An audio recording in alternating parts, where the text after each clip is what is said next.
تعالى هو الذي أنزل السكينة بالسند المتصل منا إلى الإمام البخاري رحمه الله تعالى ومتعنا بعلومه وفيوضه وبركاته آمين.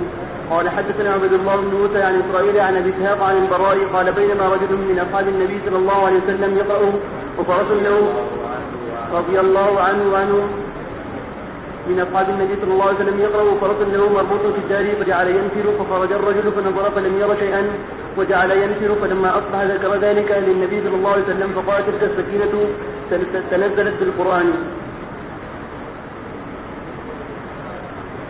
باب قوله تعالى إذ يبايعونك تحت الشجرة رضي الله عنه کا وہ باہر نکلے ابھی جو آ رہا ہے کہ فلم یرا شیئا انہوں نے کوئی چیز نہیں دیکھی. دوسری کوئی روایات میں آتا ہے کہ ان کو بعد میں وہ نظر آ گئی بادل لگا اور اس کے اندر ستارے تھے اور وہ مسلسل نیچے آ رہا تھا اور اسی وجہ سے گھوڑی جو تھی وہ پیشاب ہو رہی تھی اور وہاں بچہ بھی تھا اور مشکل آخری اس سے مطلب ثابت ہوا کہ ہو سکتا ہے کہ افضل تو کشف نہ ہو لیکن مقبول تو کشف ہو جائے. اور وہ حضرت ابو بکر صدیق عمر فاروق عثمان غنی علی مرتضیٰ کو سکینت نظر نہیں آئی لیکن حضرت زید بن حذیر رضی اللہ عنہ کو وہ سکینت فرشتوں والی اپنی آنکھوں سے نظر آ گئی. ان کو کشف ہوا اور انہیں کشف نہ ہوا. معلوم کشف ہونا کوئی افضلیت کی دلیل نہیں ہے کہ من جانب اللہ ہے. کسی کو ہو سکتا ہے افضل کو اور ہو سکتا ہے کہ مفضول کو. باب قوله تعالى إذ يبايعونك تحت الشجرة الآية. وبه قال حدثنا قتيبة بن سعيد قال حدثنا سفيان عن عمرو عن جابر رضي الله تعالى عنه وعنهم قال كنا يوم الحديبية 1400. وبه قال حدثنا علي بن عبد الله قال حدثنا شبابة قال حدثنا شعبة عن قتادة قال سمعت عقبة بن ثعبان عن عبد الله بن مغفل المزني رضي الله تعالى عنه وعنهم قال إني ممن شهد شجرة نهى النبي صلى الله عليه وسلم عن الخسف. وعن عقبة بن ثعبان ایک طریقہ تو وہی ہے جو کتابوں میں آتا ہے کہ اس طریقے سے دیکھیں تو بعض بچے اس طریقے سے دیکھتے ہیں تو ظاہر ہے کہ یہ بھی منع ہے اور ممنوع ہے. اس لیے کسی کو نقصان ہی پہنچے گا فائدہ نہیں ہوگا. اور اسی حکم میں ہے وہ غلیل سے پھینکنا یہ بھی قدم میں ڈالے گا. ابھی ہمارے جو ایک بچہ جو ہے تو گاڑیوں پر پتھر مار رہا تھا جو گھر کے قریب باہر گاڑیاں میں مدرسے کا بچہ وہ پتھر مار رہا تھا تو اس نے روکا. ہمارا جو ڈرائیور تھا جس طرح نہیں کرتے تو اس نے بتایا کہ اس کا معمول ہی ہے. تو یہ حضور صلی اللہ علیہ وسلم نے اسے منع کرنا قدر سے کہ بلا وجہ دوسروں کو تکلیف پہنچانا کم کر کے اتنا. اور باری باتوں میں آتا ہے کہ اس سے ہو سکتا ہے کہ آنکھ پر لگ جائے ہو سکتا ہے کسی کو کوئی نقصان ہو جائے. جی. وعن عقبة بن ثعبان قال سمعت عبد الله بن مغفل المزني رضي الله تعالى عنه في البول في المغتسل. وفي قال حدثني محمد بن الوليد قال حدثنا محمد بن جعفر قال حدثنا شعبة عن خالد عن ابي قلابة عن ثابت بن ضحاك رضي الله تعالى عنه وعنهم وكان من اصحاب الشجرة. وفي قال حدثنا احمد بن اسحاق السلمي قال حدثنا يعلى قال حدثنا عبد العزيز بن سياه عن حبيب بن ابي ثابت قال اتيت ابا وائل رضي الله تعالى عنه وعنه واساله فقال كنا بالسفينة فقال رجل الم تر الى الذين يدعون الى كتاب الله فقال علي نعم. فقال سهل بن حنيف اتهموا انفسكم فلقد رايتنا يوم الحديبيه يعني الصلح الذي بين النبي صلى الله عليه وسلم والمشركين ولو نرى قتالا لقاتلنا. فجاء عمر رضي الله تعالى عنه فقال ألسنا على الحق وهم على الباطل أليس قتلانا في الجنة وقتلهم في النار؟ قال بلى. قال ففيما أعطي الدنية في ديننا ونرجع ولما يحكم الله بيننا؟ فقال يا ابن الخطاب إني رسول الله ففيما أعطى الدنية في ديننا ونرجع ولما يحكم الله بيننا؟ فقال يا ابن الخطاب إني رسول الله ولن يضيعني الله أبدا. فرجع متغيظا فلم يصبر حتى جاء أبا بكر فقال يا أبا بكر ألسنا على الحق وهم على الباطل؟ فقال يا ابن الخطاب إنه رسول الله صلى الله عليه وسلم ولن يضيعه الله أبدا. فنزل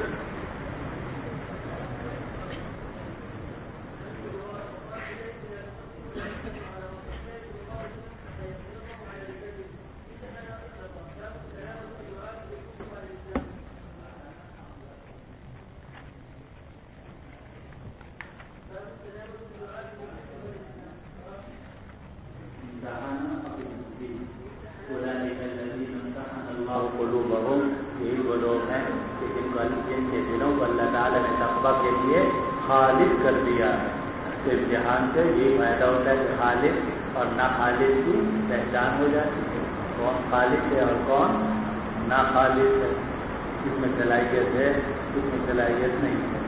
اور یہ جو اعلیٰ تقدموا بین یدی اللہ ورسولہ، اللہ رسول کے سامنے آگے مت بڑھو، یعنی گفتگو کے اندر حضور پر دباؤ مت ڈالو اور آگے بڑھ کے باتیں مت بناؤ۔ ایسا نہ ہو کہ حضور صلی اللہ علیہ وسلم کی بات فوت ہو جائے یا آپ کا مقصد فوت ہو جائے اور تمہاری بات تم اپنی بات ان پر چلانے کی کوشش کرو، ایسا نہ کرو۔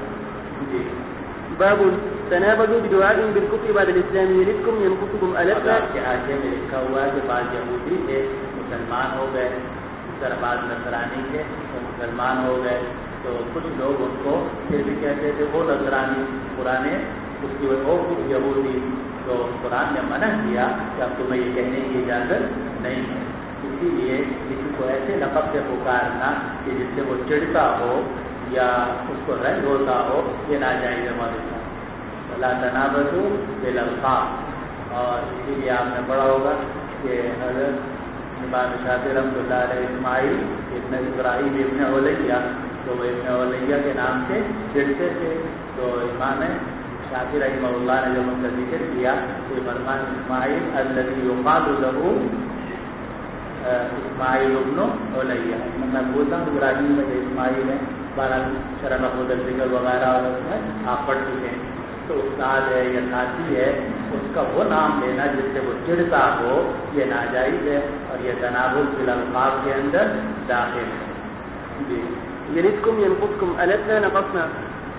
باب قوله تعالى لا ترفعوا أصواتكم فوق صوت النبي الآية تشعرون تعلمون۔ ومنه الشاعر وبه قال حدثنا يوسف بن صفوان بن جميل اللخمي قال حدثنا نافع بن عمر عن ابن ابي مليكة قال كان الخيران ان يهلك ابا بكر وعمر رضي الله تعالى عنهما وعنهم، رفعا اصواتهما عند النبي صلى الله عليه وسلم حين قدم عليه رب بني تميم، فاشار احدهما بالاقرع بن حابس اخي بني مجاشع، واشار الاخر برجل اخر، قال نافع لا احفظ اسمه، فقال ابو بكر لعمر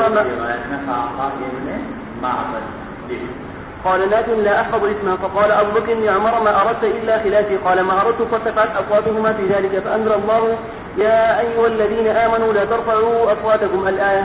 قال ابن الزبير اوپر آواز بلند کرنا یہ بھی ناجائز، بلکہ حضور کو گھر سے بلانا یہ بھی ناجائز، باہر کھڑے رہو، جب حضور نکلیں گے پھر بات کرنا۔ قال ابن الزبير فما كان عمر يسمع رسول الله صلى الله عليه وسلم حتى يستفهمه، ولم يذكر ذلك عن أبيه يعني أبا بكر۔ کہتے ہیں جب یہ آیت نازل ہو گئی تو عمر فاروق حضور صلی اللہ علیہ وسلم کو اپنی بات نہیں سنا سکتے تھے، یہاں تک کہ حضور اس سے پوچھتے تھے بھائی کیا کہا تم نے، کہاں تو یہ تھا تمہارے فاروق اتنی زور زور سے بولے، اور جب یہ آیت نازل ہو گئی کہ تحبط اعمالکم وانتم لا تشعرون، یہ جو تم اتنی زور زور سے بولتے ہو اس سے تمہارے اعمال ختم ہو جائیں گے، تمہیں پتہ بھی نہیں چلے گا۔ تو ہمارے فاروق اتنے ڈرے کہ ان کی آواز ہی نہیں چلتی تھی، یہاں تک کہ حضور کو پوچھنا پڑتا تھا حتیٰ یستفہمہ، آپ پوچھتے تھے تم نے کیا کہا۔ یہ روایت نقل کی کس نے؟ عبداللہ ابن زبیر نے۔ تو راوی کہتے ہیں بلند یذکر ذالک عن ابیہ، کہ عبداللہ ابن زبیر رضی اللہ عنہ نے عمر فاروق کا تو حال ذکر کیا لیکن اپنے ابا کا حال ذکر نہیں کیا، اور ابا سے یہاں مراد کون ہے؟ نانا، ابا سے مراد ہے نانا۔ اور اسی سے محدثین نے استدلال کیا کہ جس طرح حضرت حسن اور حسین رضی اللہ عنہما کے لیے حضور صلی اللہ علیہ وسلم نانا ہیں اور آبا میں داخل ہیں اور وہ ابنا میں داخل ہیں، اسی طریقے سے ابو بکر صدیق رضی اللہ عنہ کو اس مقام پر باپ کہا گیا لیکن مراد اس سے نانا ہے۔ تو مقصد یہ ہے کہ عبداللہ بن زبیر کہتے ہیں کہ عمر فاروق کا یہ حال ہوا کہ ان کی آواز نہیں نکلتی تھی، تو ابو بکر کا تم خود اندازہ کر لو، وہ تو ویسے ہی بہت نرم دل تھے۔ وفي قال حدثنا علي بن عبد الله قال حدثنا أزهر بن سعد قال أخبرنا ابن عون قال أنبأني موسى بن أنس عن أنس بن مالك رضي الله تعالى عنه وعنهم أن النبي صلى الله عليه وسلم افتقد ثابت بن قيس فقال رجل يا رسول الله أنا أعلم لك علما، فأتاه فوجده جالسا في بيته منكسا رأسه، فقال له ما شأنك؟ فقال شر كان يرفع صوته فوق صوت النبي صلى الله عليه وسلم فقد حبط عمله وهو من أهل النار، فأتى رجل النبي صلى الله عليه وسلم فأخبره أنه قال كذا وكذا، فقال موسى فرجع إليه المرة الآخرة ببشارة عظيمة فقال اذهب إليه فقل لك إنك لست من أهل النار ولكنك من أهل الجنة۔ اب اس میں دو باتیں ثابت ہوئی، ایک افتقد ثابت بن قیس کہ آپ نے ثابت ابن قیس کو گم پایا، یعنی کئی نمازوں میں نظر نہیں آئے، کئی مجلسوں میں نظر نہیں آئے، تو حضور کو فکر ہوئی کہ باقی تو نظر آ رہے ہیں، وہ نظر نہیں آ رہے، کیا بات ہے؟ معلوم ہو کہ اپنے ساتھیوں کا خیال رکھنا چاہیے۔ حضور صلی اللہ علیہ وسلم خیال رکھتے تھے، کیا بات ہے پتہ نہیں آ رہا ہے آج کا، خیریت تو ہے؟ تو آپ نے پوچھا تو بات ٹھیک ہے، ہم میں جا کے علم حاصل کر کے آپ کو بتاتا ہوں۔ اور پھر یہ قصہ پیش آیا کہ ثابت ابن قیس بن شماس، جن کو خطیب الانصار اور خطیب النبی صلی اللہ علیہ وسلم کہا جاتا تھا، خطیب کی آواز ویسے ہی بہت بلند ہوتی ہے، تو یہ حضور کے سامنے ظاہر ہے آواز سے گفتگو کرتے تھے، تو ان کو خیال ہوا کہ میرے تو عمل سارے بیکار ہو گئے اور میں تو اہل نار میں سے ہوں۔ تو حضور صلی اللہ علیہ وسلم نے ان کو بشارت دی کہ نہیں، بلاکن کا مثال جنت، تو کوئی جنتی ہو۔ معلوم ہو کہ یہ رفع صوت ہے کہ لا ترفعوا اصواتکم، اس سے رفع صوت اختیاری ہو رہا ہے، اور اگر کسی کی آواز ہی غیر اختیاری طور پر بلند ہو، وہ اس سے مستثنا ہے، وہ اس میں داخل نہیں، کیونکہ گرفت جو ہوتی ہے وہ اعمال اختیاریہ پر ہوتی ہے، اعمال غیر اختیاریہ پر نہیں ہوتی۔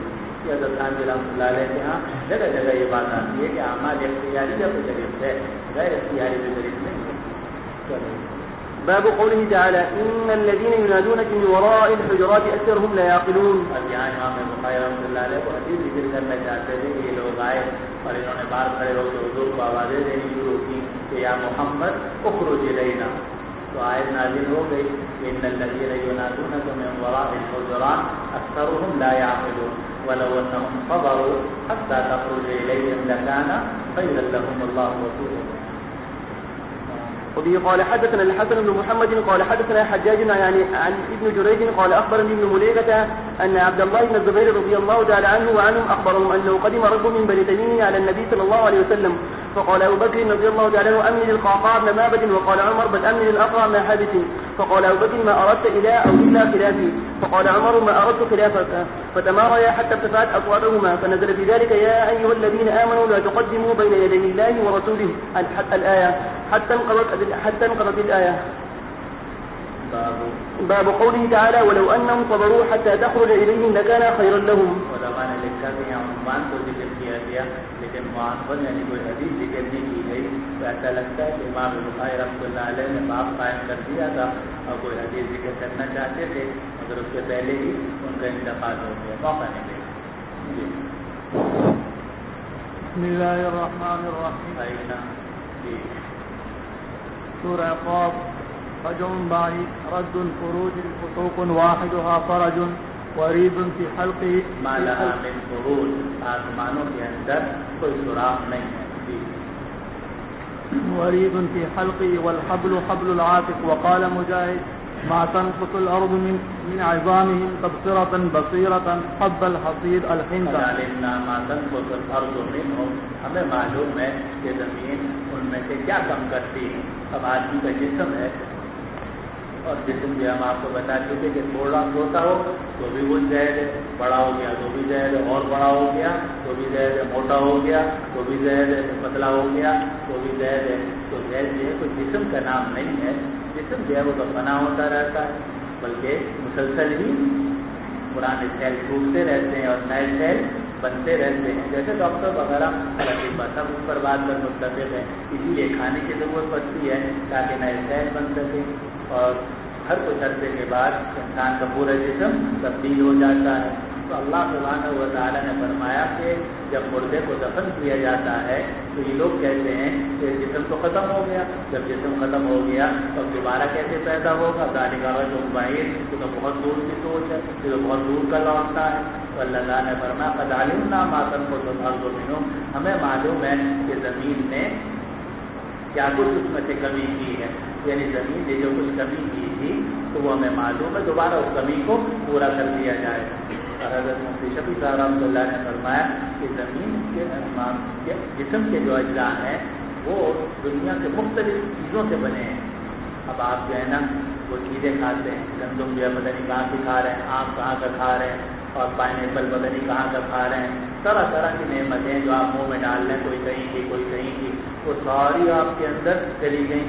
جسم کے جسم جو ہے یہ مٹی ہو کر مٹی ہو گیا، پھر اس کے اجزاء بکھر گئے اور پوری دنیا میں چلے گئے، آئے ہوئے بھی پوری دنیا سے اور چلے بھی گئے پوری دنیا میں، لیکن اللہ سبحانہ و تعالیٰ کو معلوم ہے کہ یہ اجزاء کہاں کہاں سے پھر دوبارہ ان کو جمع کر دیا جائے۔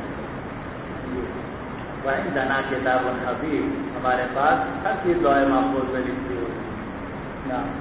باسقات اطوال افاعینا افاعیا علینا وقال قرینہ بالخلق الاول، کیا پہلی پیدائش سے ہم تھک جائیں کہ دوبارہ پیدا نہیں کر سکتے؟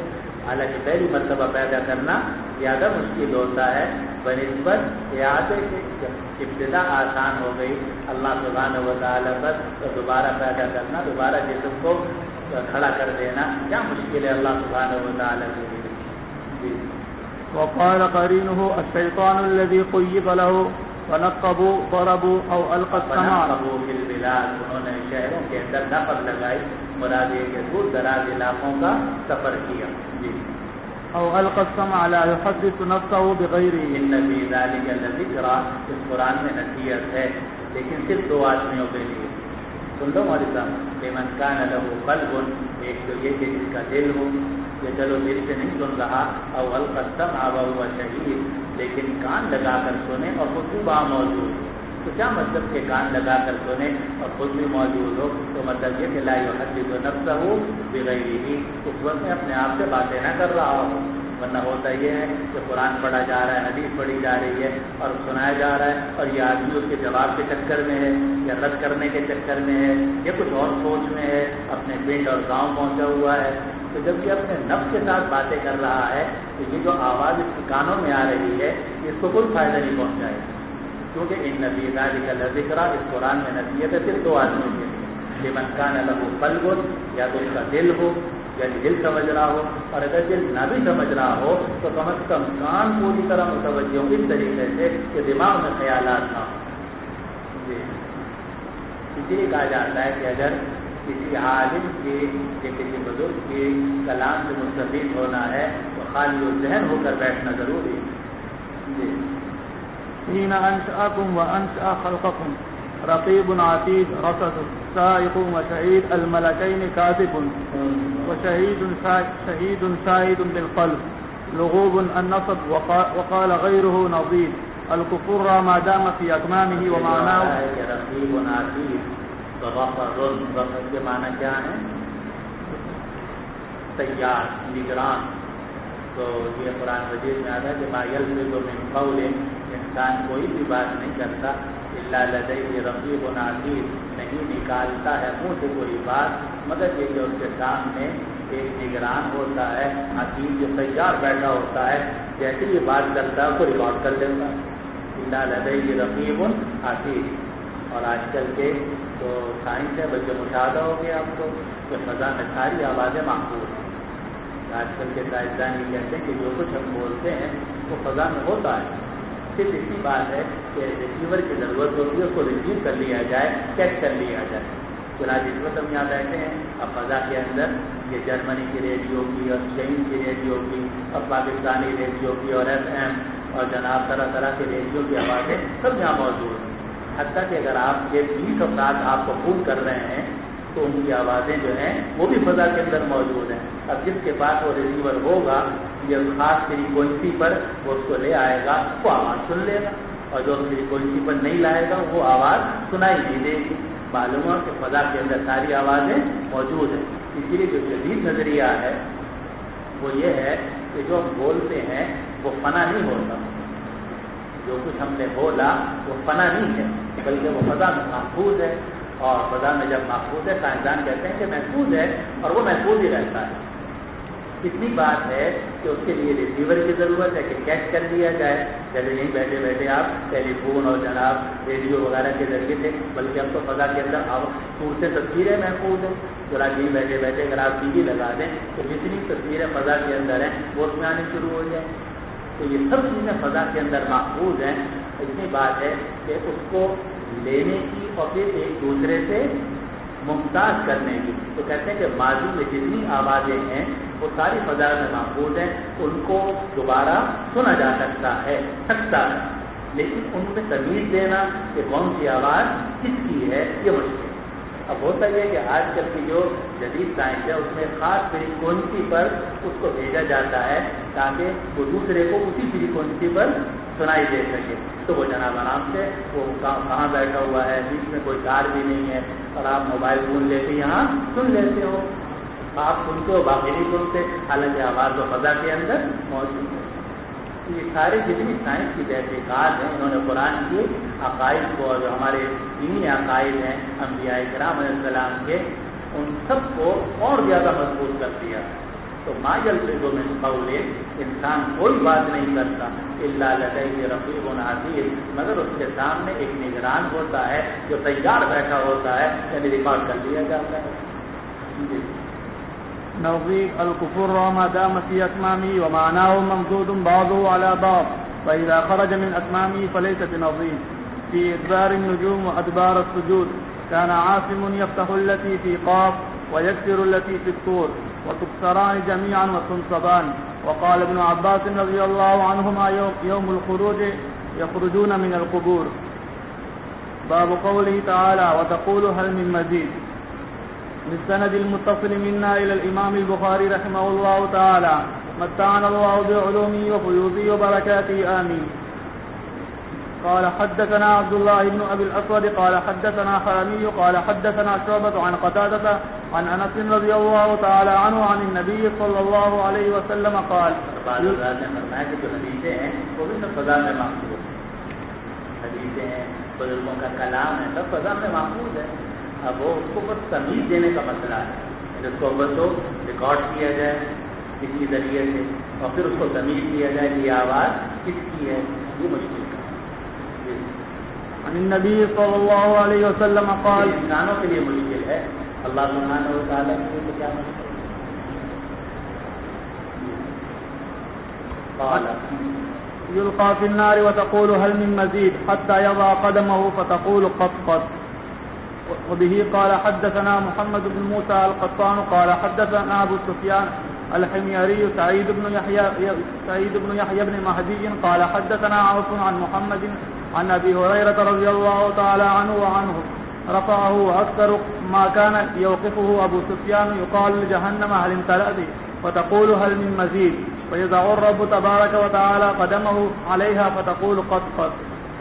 وبه قال حدثنا عبد الله بن محمد قال حدثنا عبد الرزاق قال أخبرنا معمر عن همام عن أبي هريرة رضي الله تعالى عنه وعنه قال النبي صلى الله عليه وسلم تحاجت الجنة والنار, فقالت النار أثرت بالمتكبرين والمتجبرين, وقالت الجنة ما لي لا يدخلني إلا ضعفاء الناس. حضرت رسول رحمۃ اللہ علیہ فرمایا کہ مناظرہ ہے یہ جنت اور جہنم کے درمیان.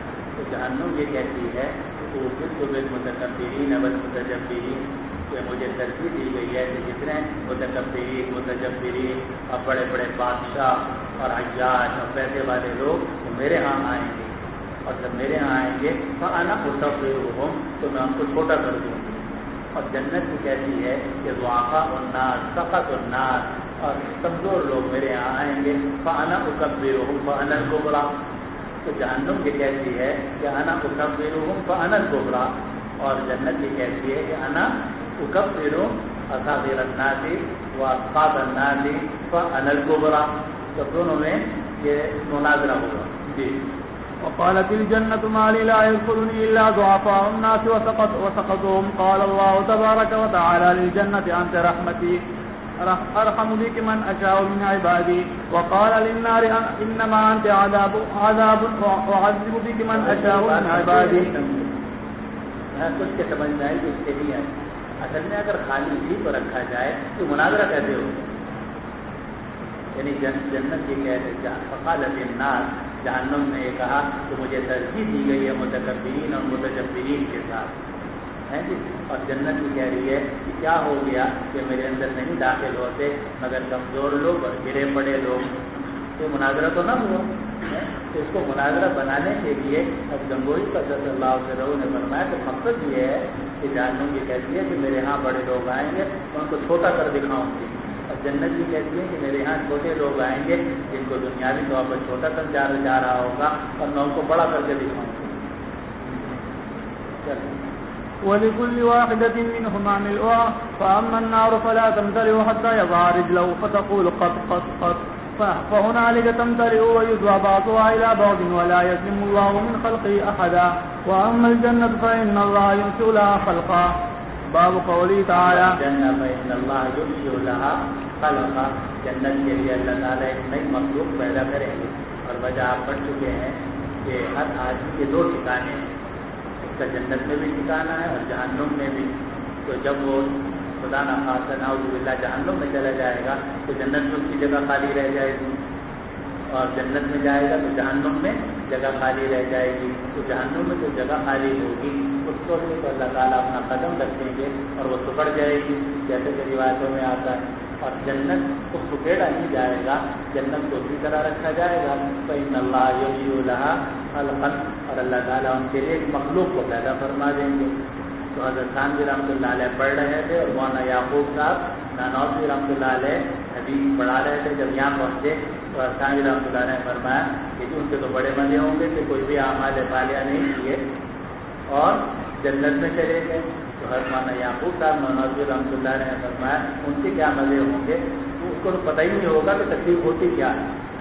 ان کو کیا پتا کہ تکلیف ہوتی ہے, ان کو کیا مزہ آئے گا. مزہ تو انہیں لوگوں کو آئے گا جو دنیا سے ہو کر گیا ہوں. بس نعرے لگانے کی ضرورت نہیں ہے, سمجھنا ضروری کیا ضروری. باب قوله تعالى فسبح بحمد ربك قبل طلوع الشمس وقبل الغروب. وبه قال حدثنا إسحاق بن إبراهيم عن جرير عن إسماعيل عن قيس بن أبي حازم عن جرير بن عبد الله رضي الله تعالى عنهما وعنهم قال كنا جلوسا ليلة مع النبي صلى الله عليه وسلم فنظر إلى القمر ليلة 14 فقال إنكم ترون ربكم كما ترون هذا لا تضامون في رؤيته فإن استطعتم ألا تغلبوا على صلاة قبل طلوع الشمس ولا قبل غروبها ففعلوا.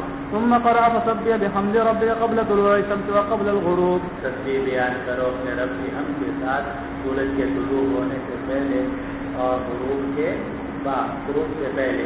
اسی لیے صوفیاء کرام رحمہم اللہ جو تلاوت یا اذکار تجوید کرتے ہیں عام طور سے وہ نماز فجر کے وقت اور عصر کے سورج غروب عصر کے بعد سورج غروب ہونے سے پہلے اسی آیت کے تحت. صوفیاء کا یہ عمل کوئی بدعت نہیں ہے بلکہ اس آیت کے مدلول میں داخل ہے. جی. وبه قال حدثنا آدم قال حدثنا ورقاء عن ابن أبي نجيح عن مجاهد قال ابن عباس رضي الله عنهما أمره أن يسبح في أدبار الصلوات كلها يعني قوله وأدبار السجود. معلوم ہوا کہ نمازوں کے بعد تسبیح پڑھنی چاہیے. کچھ دیر بیٹھے سبحان اللہ الحمدللہ تو دو نمازوں میں تو ہے ہی ہے, لیکن ویسے بھی جب تک آدمی اپنی نماز کی جگہ میں بیٹھا رہے گا فرشتے اس کے لیے دعا کرتے ہیں. والذاريات وقال علي الرياح وقال غيره تذروه تتفرقوا وفي أنفسكم تذروه تفرقه وفي أنفسكم تأكل وتشرب في مدخل واحد ويخرج من موضعين. کے اندر بڑی نشانیاں ہیں, اب اللہ تبصرون دیکھتے کیوں نہیں. اس سے پہلے نا وفي الأرض آيات للموقنين, زمین کے اندر بڑی نشانیاں ایمان والوں کے لیے اور یقین رکھنے والوں کے لیے. وفي أنفسكم, اور تمہاری اپنی جان کے اندر بڑی نشانیاں ہیں, دیکھتے کیوں نہیں. اب دیکھو انسان کے گردے ہیں, پھیپڑا ہے, دل ہے, 24 گھنٹے کام کر رہے ہیں اور آپ کو پتہ ہی نہیں کہ اندر گردے کس حالت میں ہے, دل کس حالت میں ہے, پھیپڑے کس طرح کام کر رہے ہیں. یہ جو اندر کا کام کون کر رہا ہے, خود پھیپڑے آپ کے آپ کو پتہ نہیں, گردے آپ کے آپ کو پتہ نہیں, دل آپ کا ہے آپ کو پتہ نہیں, اور اندر زبردست قسم کے کیمیکل بن رہے ہیں. تو یہ سب علامتیں اس بات کی کہ انسان اپنے جسم کا خود مالک نہیں ہے, کوئی اور خالق و مالک ہے جس نے یہ پیدا کیا اور ان کو چلا رہا ہے. اس کو قرآن نے فرمایا کہ تمہاری اپنی جانوں میں بڑی نشانیاں ہیں, اب اللہ کو روز دیکھتے کیوں نہیں, اندر کیوں ہو گیا. اسی لیے جو آدمی سوچتا اور سمجھتا نہ ہو اس کو قرآن مجید نے اعمیٰ کہا ہے, صم بکم عمی. اسی لیے سوچنا چاہیے مولوی صاحب. فراغ فرجع فسكت فجمعت اصابعها. بھائی رحمۃ اللہ علیہ نے بہت تشریح کی کہ انسان کھاتا ہے اور پیتا ہے ایک خوراک سے, لیکن نکلتا ہے 2 جگہوں سے. بلکہ انسان کھاتا اور پیتا ہے, اب کچھ حصہ جو ہے جتنا بالوں کو چاہیے اتنا بالوں کو جاتا ہے, جتنا جناب دماغ کو چاہیے اتنا دماغ کو جاتا ہے، جتنا خون بننا چاہیے اتنا خون بنتا ہے، اور جہاں جہاں اب اگر کسی چیز کو زیادہ چلا جائے اور فرض کرو بالوں کو زیادہ چلا جائے، بال ہی بڑھتے رہیں اور جسم نہ بڑھے تو کیسی مصیبت کھڑی ہو جائے گی۔ لیکن اللہ سبحانہ و تعالیٰ جو ہے اس غذا کو تقسیم فرماتے ہیں اور جس عضو کو جتنی ضرورت ہوتی ہے اس کو پہنچایا جاتا ہے۔ تو کون پہنچاتا ہے؟ اللہ سبحانہ و تعالیٰ کے حکم سے ہو رہا ہے۔ فجمعت أصابعها فضربت به جبهتها والرميم نبات الأرض إذا يبس وديس إنا لموسعون أي لذو ساعة إنا لموسعون اس سے پہلے کیا ہے؟ والسماء بنيناها بأيد، آسمانوں کو ہم نے اپنے ہاتھوں سے بنایا ہے، وإنا لموسعون اور ہم بڑی وسعت والے ہیں۔ اب اس کے دو ترجمے کیے گئے ہیں، ایک لموسعون کہ ہم وسعت والے ہیں، موسع کہا جاتا ہے وسعت والے کو، جیسے علی الموسع قدرہ وعلی المقتر قدرہ، تو وہاں موسع سے مراد کیا ہے؟ قدرت والا، جس کے پاس پیسے ہیں، تو ہم قدرت والے ہیں۔ لیکن ایک اور ترجمہ ہے جو آج کل کے سائنسدان کر رہے ہیں ان کا ترجمہ، اور وہ یہ کہ والسماء بنيناها بأيد، آسمان کو ہم نے اپنے ہاتھوں سے بنایا، جو کائنات ہے اوپر کی اس کو ہم نے اپنے ہاتھوں سے بنایا ہے، وہ إنا لموسعون، اور ہم اس کو وسعت دینے والے ہیں، اور ہم اس کو وسعت دینے والے ہیں۔ تو آج کل کے سارے سائنسدان متفق ہیں بگ بینگ کا، جب سے وہ ظہور ہوا ہے بگ بینگ دھماکہ کا، تو وہ کہہ رہے ہیں کہ پوری خلا جو ہے کائنات جو ہے وہ آہستہ آہستہ پھیلتی جا رہی ہے اور ہر چیز اپنی جگہ چھوٹی چیز ہٹتی جا رہی ہے۔ یہ سارے سائنسدان اس بات پر ہم متفق ہو گئے ہیں کہ کائنات کے اندر وسعت ہو رہی ہے اور بہت تیزی سے وہ پھیلتی چلی جا رہی ہے۔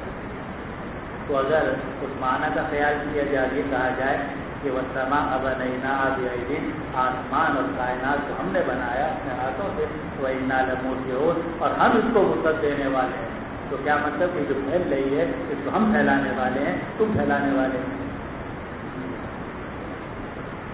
وكذلك على الموسع قدره يعني القوي زوجين الذكر والأنثى واختلاف الألوان حلو وحامض فهما زوجان، یعنی یہ جو ہے کہ وہ من كل شيء خلقنا زوجين، اور ہر چیز سے ہم نے جوڑے پیدا کیے، تو جوڑوں کے اندر یہ کوئی ضروری نہیں ہے کہ وہ مرد اور عورت ہی ہوں، بلکہ جوڑے جو ہیں وہ دو متضاد چیزیں ہی ہو سکتی ہیں، جیسا کہ کھٹا اور میٹھا، سخت اور نرم، یہ بھی زوجین نرم آتا۔ جی ففروا إلى الله من الله إليه إلا ليعبدون ما خلقت الجن والانس الا ليعبدون، میں نے انسانوں اور جنوں کو پیدا نہیں کیا مگر اس لیے کہ میری عبادت کریں۔ اور سوال یہ کہ جب اللہ سبحانہ و تعالیٰ نے پیدا تو کیا تھا عبادت کے لیے، اب کچھ عبادت کرتے ہیں اور کچھ عبادت نہیں کرتے، تو پھر تو خلق کا مقصد حاصل نہیں ہوا، یہ سوال پیدا ہوتا ہے۔ تو اس کے دو جواب دیے امام بخاری رحمۃ اللہ علیہ نے۔ ایک جواب یہ ہے کہ یہ جو وما خلقت الجن والانس ہے تو یہ عام مخصوص من البعض ہے، اور مراد وہ جن اور انس ہیں جو اصحاب السعادہ ہے، کہ نیک لوگوں کو جو ہم نے پیدا کیا ہے اس لیے پیدا کیا ہے کہ وہ میری عبادت کریں۔ تو صورت میں تعبیر کی گئی ہے کس کے اندر؟ جن اور انس کے لفظ کے اندر، اور اس سے خاص وہ جن اور انس مراد دیے گئے ہیں جو اصحاب السعادہ اور اصحاب الیمین۔ سمجھ رہے ہیں بات کو؟ دوسری تعبیر یہ ہے کہ اللہ سبحانہ و تعالیٰ نے تو سب کو ہی عبادت کے لیے پیدا کیا تھا، یعنی یہ حکمت تھی اور یہ تکمیل کا غرض تھی، لیکن اب ان میں سے بعض تو اس پر عمل کرتے ہیں اور بعض عمل نہیں کرتے۔ امام بخاری رحمۃ اللہ نے دونوں تعبیریں ذکر کی، تو پہلی جو تعبیر ذکر کی وہ کیا فرمائیں کرو؟ ما خلقت أهل السعادة من أهل الفريقين إلا ليوحدون، وقال بعضهم خلقهم ليفعل ففعل بعض وترك بعض، یہ دوسری تعبیر ہو گئی۔ وليس فيه حجة لأهل القدر، قدر نے قدرین نے اس سے استدلال کیا کہ انسان جو ہے وہ مجبور نہیں ہے اور انسان قادر مطلق ہے۔ وہ کہتے ہیں دیکھو انسان اپنے قدرت سے عبادت کرتا ہے، انسان اپنے قدرت سے عبادت کرتا ہے، کرنا چاہے کرے، نہ کرنا چاہے نہ کرے۔ اور اہل سنت والجماعت کا مذہب آپ پڑھ چکے ہیں کہ خلق کے اندر تو جبر ہے مگر کسب کے اندر انسان قادر ہے۔